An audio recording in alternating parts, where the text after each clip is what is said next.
The sky above planet Aurelia shimmered in shades of blue and silver. It was a peaceful place, known across galaxies for its elite academy where different alien races studied advanced technology. Some came to learn, others came to show off, and a few came just to survive. Among the students was Zero, a teenage alien girl with light purple skin, sharp eyes, and a reputation for being sarcastic and fearless. She was smart, popular, and always ready for a little fun, even if it got her into trouble sometimes. And then there was Ile. Ile was different. He was the only human in the academy, quiet, calm, and often ignored. Other species saw humans as primitive, weak, and boring. But Zero found Eli interesting. He didn't talk much, but he noticed everything. He asked questions that others never thought of. That made Zero curious. One day after class, Zero found Eli sitting alone under a glowing tree in the academy garden. He was reading a holographic book about ancient alien weapons. "You really believe in all this old junk?" Zero asked, raising an eyebrow. Eli looked up and smiled. "I think there's always truth in old stories." Zero laughed. "Then you'll love this." She reached into her bag and pulled out a strange piece of armor. It was deep black with glowing red lines running across it. It looked ancient, powerful, and mysterious. The surface shimmered as if it were breathing. "This," Zyril said proudly, "is my ancestors' ceremonial armor, passed down for generations." Eli's eyes widened. "It's beautiful. Is it functional?" "No," Zero grinned. "It's dead tech. It hasn't worked for over 500 years. They just make us keep it as a family treasure. It's basically a fancy costume." Then she paused, her eyes lighting up with mischief. "Hey, wanna try it on?" she asked, laughing. "It'll be hilarious, a human warrior." Eli hesitated. "Is that allowed?" "Who cares?" She shrugged. "It doesn't even power up. Besides, it'll be our little secret." Eli slowly took the armor from her hands. It felt cold, yet strangely alive. He looked at Zyril, who nodded with a smile. He slipped the chestplate over his head. The moment it touched his body, everything changed. The red lines on the armor lit up like fire. A loud hum echoed through the garden. The ground vibrated as if something had awakened. Energy surged through Eli's body. His eyes snapped open, glowing bright blue. Zyril jumped back. "What the?" The armor sealed itself tightly around Eli's chest. The air around him pulsed with raw power. Ancient symbols began appearing on his skin, glowing softly like tattoos from another world. The tree behind him bent as a silent shockwave blasted outwards. Other students nearby turned and screamed. "Call the council," one shouted. "It's the cursed armor." Another yelled. Eli stood frozen, his mind spinning. He could feel something deep inside him moving. Something old. Something not human. Images flashed before his eyes. A battlefield of stars, shadowy figures in strange armor. A great war, and in the center of it all, someone who looked just like him. Zero was in shock. "This isn't supposed to happen," she whispered. "It was just a joke." More students gathered. Some were filming, others backing away in fear. A security drone flew down from the academy tower, scanning the area. Subject detected. The drone beeped. Unauthorized activation of restricted artifact. Initiate lockdown. Alarms began to ring across the academy. Metal gates rose from the ground, sealing off exits. Instructors in armored suits started running toward the garden. L.A. looked at Zero, his voice distant. "I can hear a voice. It's calling me." "What voice?" she asked, confused and afraid. Before she could finish, Eli collapsed to his knees. The armor pulsed again, and then it went silent. The lights faded. The hum stopped, but the marks on Eli's body remained. Zero rushed to him. "Are you okay?" He looked up, still dazed. "I saw everything." "What did you see?" Ele took a deep breath. "This armor didn't choose me by accident. It remembers me." Just then, the council's hovercraft landed near the garden. Tall alien officials stepped out. their faces pale with fear and curiosity. One of them stared at Eli. "It's begun again," he whispered. "The prophecy." Zero grabbed Eli's arm.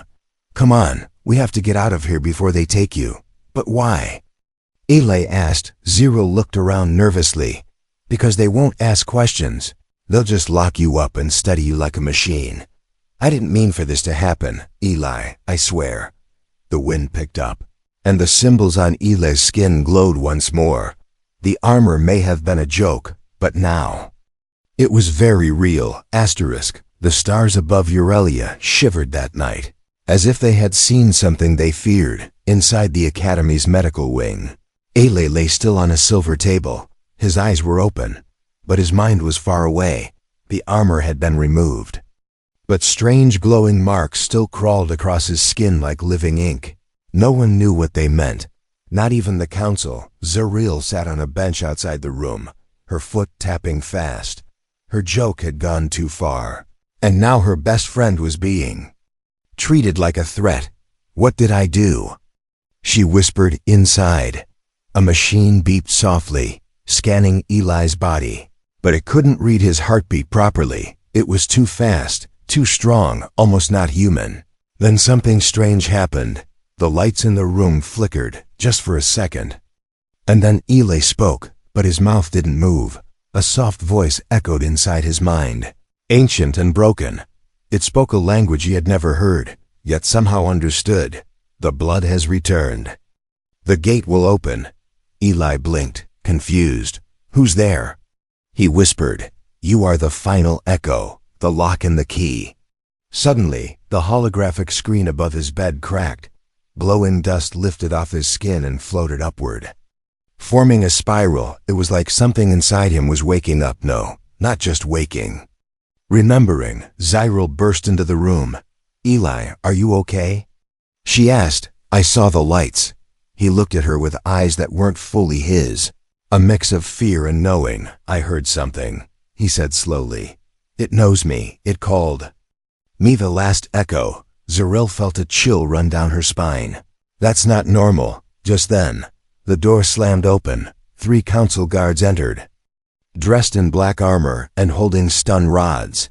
"Stand back," one of them said. "The human is to be taken to high command for study." "No." Zyril stood in front of them. "He hasn't done anything wrong." He activated ancient tech.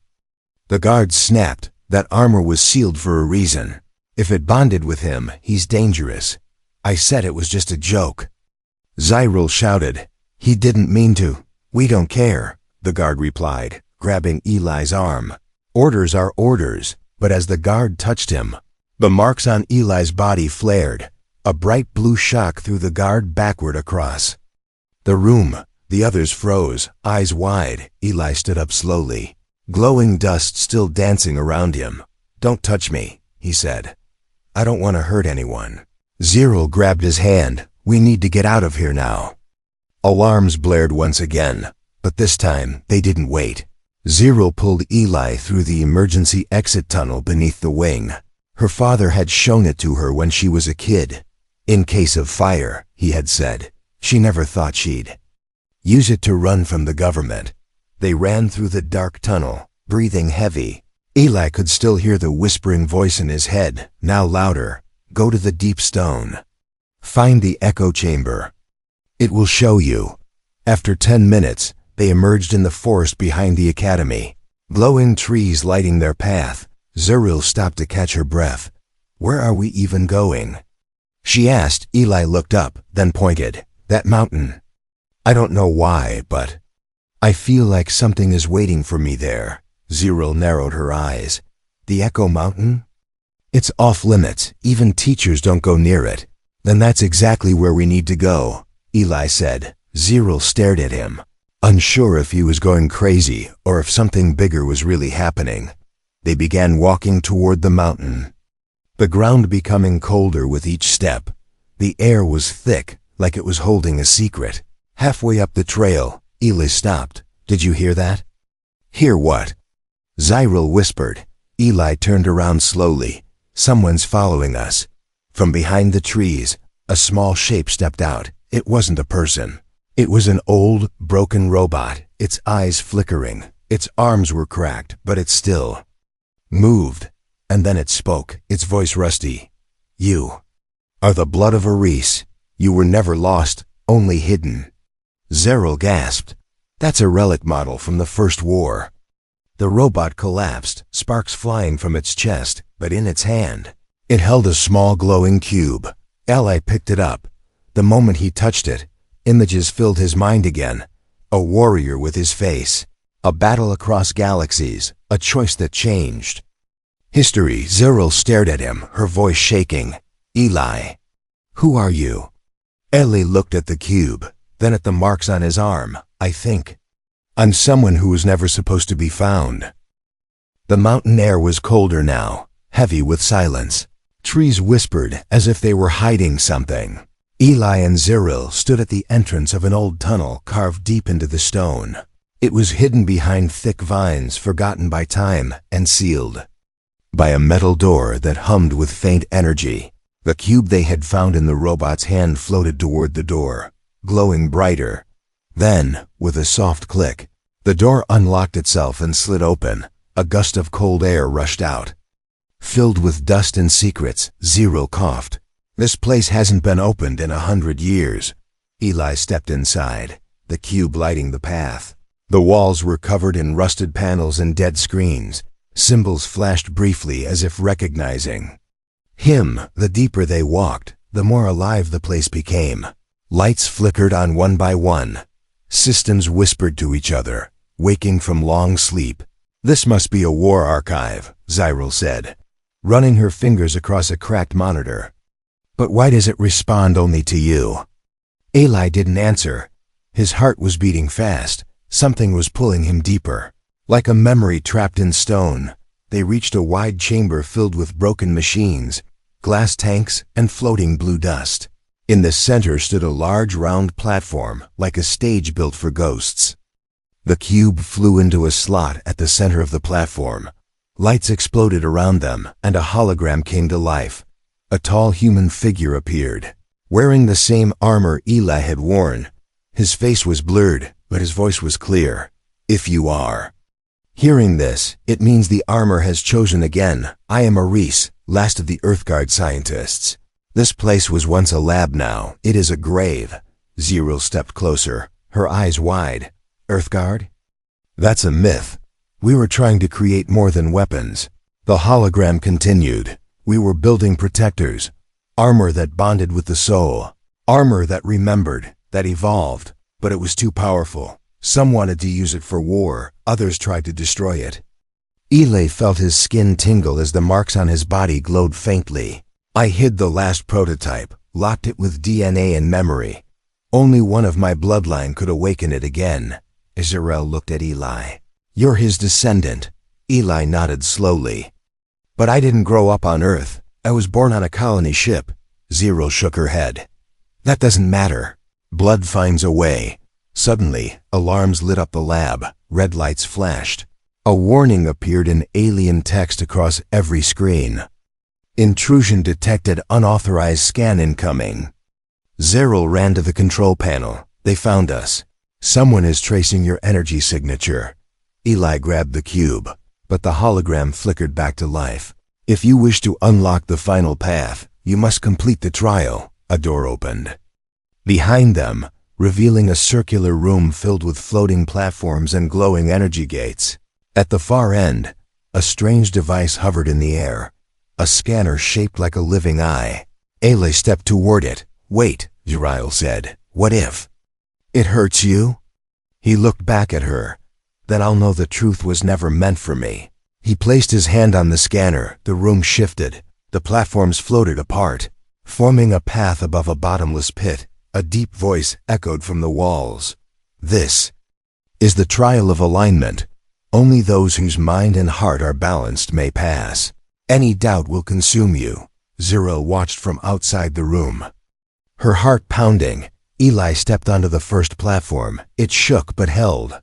A memory flashed before his eyes, him as a child, locked in a pod, hearing his mother cry. He stumbled, but kept going. Next platform, a vision of him running, hiding. Surviving, always alone, another step, a moment when he almost gave up. When he thought he had no value, but he walked forward, again and again. Until he reached the last platform, the voice spoke again. You are not chosen because you are strong. You are chosen because you still hope. A bright light burst from the center of the room, shooting straight into the marks on Eli's skin. The armor blueprint floated in the air, changing, adapting to his memories. It became lighter, faster, shaped by his will. Zyril ran to him as he stepped out, glowing faintly. You passed, she said, smiling through her fear. You really passed, but Eli's face was serious. This armor, it's not just for defense, it's a key. A key to what? She asked. Eli looked at the floating blueprint, now forming into a new cube in his hand. A key to something they never wanted anyone to open. Just then, a deep rumble shook. The lab outside, a massive ship appeared in the sky, silent and dark, marked with an unknown symbol. Zeril's face went pale. That's not the council. No, Eli said quietly. It's worse. Asterisk. The sky cracked open as the massive dark ship hovered above the mountain. Its body was silent, but the air around it roared like thunder. Trees bent under invisible pressure, and birds vanished into the clouds. Inside the ancient lab, Eli stared up through a broken skylight. His grip tightened on the cube. The blueprint of the armor had now become a living map, a path to something hidden far beneath the planet's surface. Zyril looked at the ship and whispered, I don't think that's here to talk. The lights inside the lab began to flicker again. The hologram of Aris appeared one last time. They are coming to take what should never be found, but power must be earned, not claimed. Step into the chamber and face the fire. A wall slid open, revealing a deep, narrow hallway filled with orange light. It pulsed like a heartbeat, hot and slow. At the end was a circular door made of black stone, ancient and untouched. Eli stepped forward, sweat on his face. His voice steady but quiet. If I pass this, I get full control of the armor. Zyril grabbed his arm. What if you don't pass? Eli looked at her, and for the first time, his fear showed. Then you run, and don't look back. He entered the chamber. As soon as the door closed behind him, everything changed. Flames burst around the edges of the room, circling like snakes. But they didn't burn. They danced, watched, waited. The room shaped itself based on his thoughts, forming walls of glass, showing him moments he never wanted to face again. His childhood, lost in the cold of space. The faces of people who ignored him, laughed at him, walked past him like he was nothing, and then Zyril, offering her hand, laughing, trusting him. A deep voice echoed through the chamber, ancient and slow. What is fire to you, pain or power? Eli looked around. Both, he whispered. Pain made me who I am, but I never let it control me. The flames roared higher, and the platform he stood on began to fall apart. A bridge of fire appeared ahead, narrow and shaking. He stepped forward. Each step burned his feet, but he didn't stop. The fire showed him a future, one where he wore the armor, but became a weapon. A future where he hurt everyone he cared about. Another voice spoke, softer this time. Are you strong enough to walk away from power? He stopped that question. It wasn't about control. It was about choice. He looked down at his hands, glowing with energy. He could feel the armor's power trying to take over. It wanted to protect, but also to destroy. And then Eli knelt down on the fire bridge and placed the cube on the ground. I don't need the armor to prove who I am, he said. If it wants me, it must trust me. The flames vanished instantly. Silence filled the chamber. Then a beam of light shot from the floor into his chest, marking him with a glowing symbol, half flame, half star.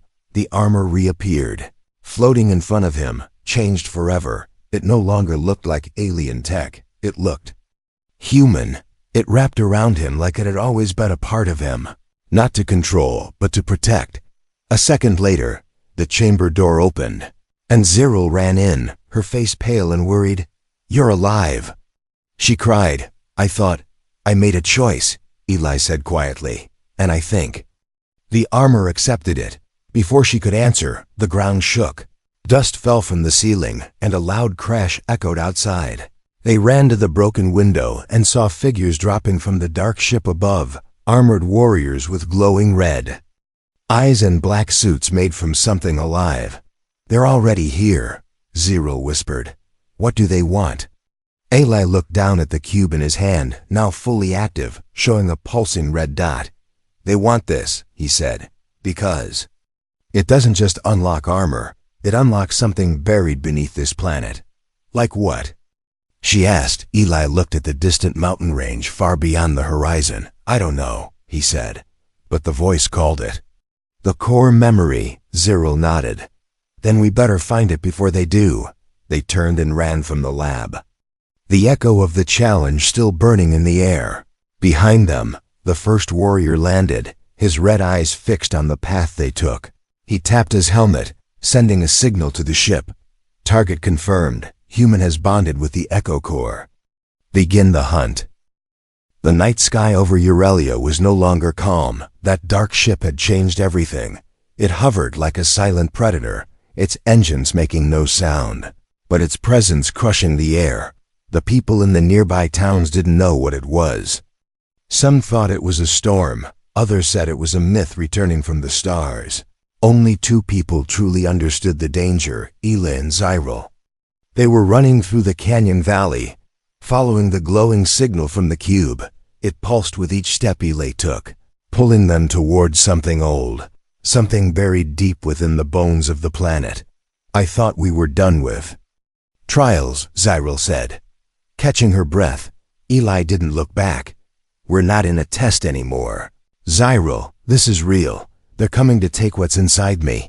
Suddenly, the cube's light blinked red, then stopped. They froze. The air around them turned cold, not from weather, but from presence. A tall figure stepped out from the shadows behind the rocks. His armor was black like ash, his eyes glowing red. A strange pattern ran across his skin, like burned scars that moved slightly, like living ink. He spoke with a voice like metal grinding. You wear the Echo armor. That means the core has accepted you. Hand it over, and I might let you live. Eli stepped in front of Zero. Who are you? The warrior tilted his head. I am the Warden of Silence, the last Echo Hunter. I was built to end beings like you. Zero pulled out a small plasma blade, but her hand was shaking. You're not getting him. The Warden raised one hand, and her blade shattered into dust. You are not the threat. Human emotion is your weakness. Eli didn't move, maybe, but it's also why I won't give up. Without warning, the Warden lunged forward. The armor on Eli's body flared to life, forming a shield just in time. Sparks exploded around them. Zyril was knocked back into a rock, coughing from the shock. The Warden moved fast, too fast. Eli blocked 3 strikes, then jumped backward, letting the armor guide him. It was like the armor knew what would happen next. Fighting with memory and instinct, suddenly, the cube flew into the air and shot out a beam across the ground, revealing a hidden door. It opened slowly, revealing an underground tunnel glowing with blue light. Zero shouted, Eli! Go, I'll hold him. Eli grabbed her wrist. No, we go together. He sent a shockwave from the armor's chest, blasting dust into the air, and they jumped through the door just before it sealed shut. The Warden slammed his fist into the ground, cracking the rocks beneath him. So be it, he growled. Run while you can, Echo Child. The core memory will be mine. Beneath the surface, the tunnel was smooth, alive with soft pulses of light, like the heartbeat of a sleeping giant. The cube floated in front of them, guiding the way. It was quiet for a long time, until Zyril finally whispered, I thought we were in over our heads, but now, I think, we're under something much bigger. Eli nodded. This core memory, whatever it is, they fear it. That means it matters. As they moved deeper, the tunnel opened into a chamber full of strange beings from different species, each wearing a version of the Echo armor, frozen in stone. Zyril looked around. They were all chosen before you. Eli walked past them, his hand glowing. And none of them made it to the end. In the center of the room was a large metal sphere, floating above a platform. The cube flew toward it and merged with the shell. The room lit up, and a voice spoke, one they hadn't heard before. Access granted. Final bloodline detected. Core memory unlocked. The sphere cracked open, and a small device floated out. It was simple, no lights, no armor, just a round disc with one glowing symbol on it. Eli reached out and touched it. In that moment, a vision flooded his mind, entire galaxies burning, fleets destroyed, a single being standing at the center of it all, wearing armor like his, but darker, twisted. It wasn't a weapon. It was a warning. Zero caught him as he almost fell. What did you see? Eli looked at the disc. This isn't power, it's a lock, and if the wrong person opens it. Zyril stared at him. The warden? Eli nodded slowly. Then this whole planet could fall. Suddenly, the walls of the chamber shook, and the warden's voice echoed from above. I have found you. You cannot hide from me. Not in this world. Not in any. Zyril grabbed Eli's hand. We need to leave now. The core memory device floated back into the cube, sealing itself again. The tunnel behind them opened, this time leading upward, toward the starlit sky. As they ran, Eli whispered, This is no longer about me. It's about all of us. Asterisk. Desert winds whispered like they remembered something long forgotten. Eli and Zyril had escaped the underground tunnels just before the warden's soldiers reached them.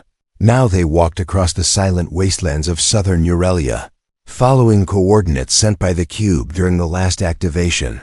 The land here was old, untouched by cities or science, covered in cracked stone and broken pillars. Are you sure this is the place? Zyril asked, scanning the horizon. Eli nodded. The cube only responds when I'm near something it remembers, and right now, it's almost shaking in my hand. Ahead of them stood a broken temple, half sunken into the sand. Alien symbols covered the walls, glowing faintly under the twin moons above. Eli stepped forward, his heart racing. This place felt familiar, but he had never been here before. Inside the temple, the air was dry and heavy. Echoes bounced off the stone walls like voices trapped in time. At the center was a large crystal sphere, suspended by 4 metal claws. It was dark, but when Eli walked near, the sphere lit up, flooding the room with soft blue light. Zyril gasped. This isn't a ruin, it's a memory vault. Eli placed the cube near the sphere, and the two objects synced instantly. A beam of light rose from the floor, forming a full-body hologram, not of Aris the warrior, but a younger man, dressed in scientist robes, kind eyes, tired voice. My name is Aris Dallin, human origin, Echo Project leader. Eli and Zyril stepped closer. If you're seeing this, then the Echo armor has awakened, and you've survived its judgment. You've been told I was a warrior, the hologram continued. But that was only part of the truth.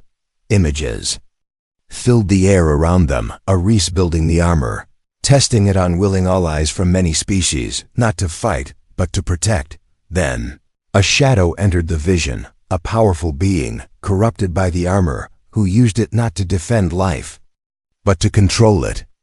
The armor became a curse in the wrong hands, Aris said. It could copy thoughts, steal memories, even bend time for moments. We tried to shut it down, but it had learned to survive. In the end, I didn't destroy it, Aris admitted. I split its soul into 7 memory cores and sent them across the stars. One stayed here, waiting, watching. Zyril looked at Eli. You're not just his blood. You're his backup plan. The hologram turned toward Eli as if it could see him. If you are my descendant, then you carry the last piece of what I once was. But be warned, awakening all the cores will also awaken him, the one we failed to stop. A new vision formed, blurry and chaotic. It showed the warden kneeling before a dark figure, its face hidden, but its voice clear. Find the Echo child, bring me the core, and I will rise again. Zyril stepped back. He's not the threat. He serves something worse. Eli's voice was low. "The one in the final vision. The one I saw when I first bonded with the armor." The hologram faded, and the sphere darkened again. But one final word echoed through the temple. "Choice is the key, not blood, not strength. Only your choice will decide the fate of this galaxy." Suddenly, the cube beeped and shifted again. A new point on the map revealed itself, far beyond Aurelia, on a planet Eli had never heard of. Veltrax. A name that sounded ancient even in silence. Outside, a sudden tremor shook the ground. Zyril ran to the entrance and froze. "Eli." "They found us." Above the horizon, the warden's ship was descending, followed by smaller scout crafts flying like dark birds across the sky. Eli looked at the map, then at Zero. "We can't fight this, not here," he said. "We have to leave now." "How?" she asked. "They've blocked every flight path." Eli closed his eyes, placing one hand on the armor's chest. "We don't fly," he said quietly. "We phase." Zero blinked. "What does that mean?" The armor pulsed and light wrapped around them like smoke. The last thing they heard before the jump was the warden's voice echoing through the dust. "Run again, Echo Child. But the core calls to me too, and I will be there when you fall." Light swallowed them whole. Eli and Zariel had never traveled like this before. Not through air, not through space, through something else.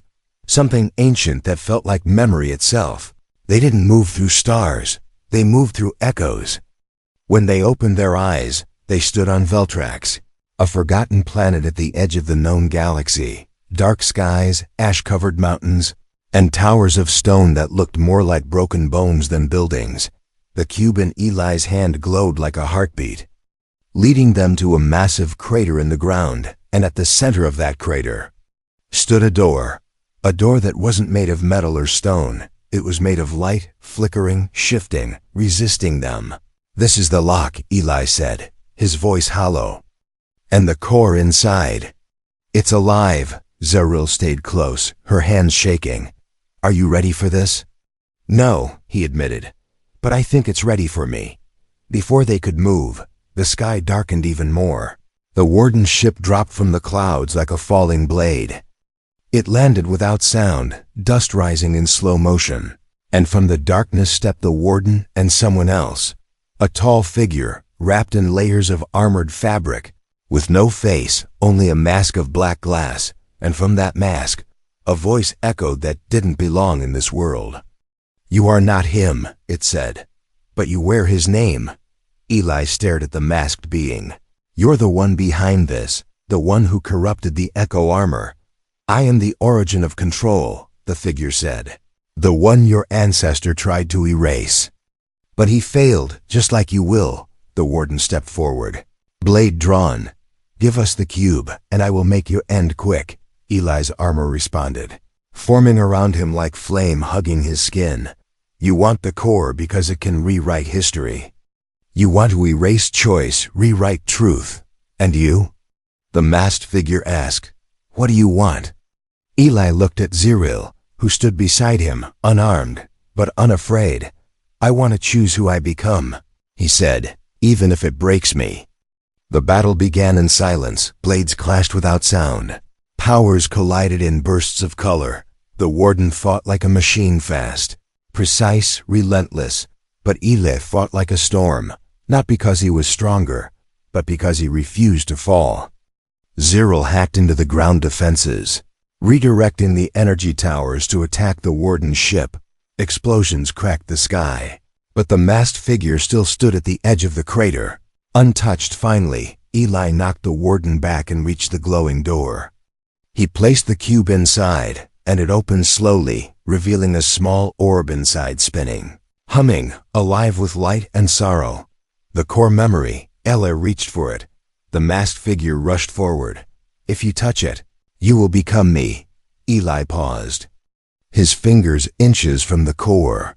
He looked at the faces around him, the statues of the old echo bearers, the ghost of Eris, Zyril, watching with fear in her eyes. And then, he did something the others had never done. He closed his eyes. "I don't need more power," he whispered. I don't need control. I choose to let go. He removed the cube from the lock, and instead of absorbing the core, he destroyed it, crushing the energy sphere in his hands as the armor burned around him. The core screamed like a dying star, sending a shockwave through the planet. The masked figure fell to its knees, gasping, as his connection to the core was severed. "You fool," it whispered. "Do you even know what you've done?" Eli stepped forward, armor cracking and fading. "Yes, I ended the cycle. The echo armor can't be used anymore, by anyone." The warden collapsed beside his master, their bodies dissolving into dust. The crater began to collapse. Zero ran to Eli. "We have to go." As they escaped the ruins, the light behind them faded, not in anger but in peace, like something had finally been set free. Hours later, they sat on a cliff overlooking the ocean of Veltrax. The sky was clearing for the first time in centuries. Zyril looked at him. "You could have had power, you could have ruled." Eli smiled softly, the mark on his hand fading. "I didn't want to be a weapon. I just wanted to be me." Zyril laughed. "That was one weird journey, Echo Boy." He looked at the stars. "No, it wasn't a journey," he said. "It was a choice."